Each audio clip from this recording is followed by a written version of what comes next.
കാട്ടൂർ ക്ഷേത്രത്തിലെ കാവടി ഉത്സവത്തിനിടെ ഉണ്ടായ തർക്കത്തെ തുടർന്ന് യുവാവിനെ ആക്രമിച്ച കേസിലെ 3 പേരെ കാട്ടൂർ പോലീസ് അറസ്റ്റ് ചെയ്തു. ഇല്ലിക്കാട് ഒറ്റാലി വീട്ടിൽ 37 വയസ്സുള്ള കിരൺ, പുളിന്തറ വീട്ടിൽ 39 വയസ്സുള്ള വിപിൻ, കാട്ടൂർ വേത്തോടി വീട്ടിൽ 18 വയസ്സുള്ള ഗോകുൽ എന്നിവരാണ് അറസ്റ്റിലായത്.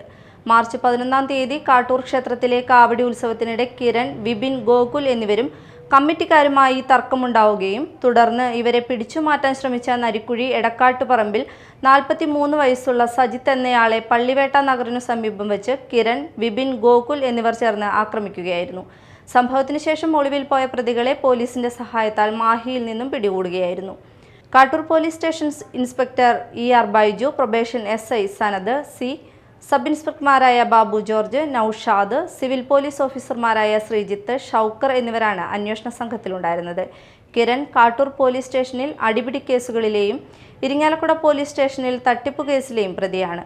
വിപിൻ കാട്ടൂർ പോലീസ് സ്റ്റേഷനിൽ അടിപിടി കേസിലെ പ്രതിയാണ്.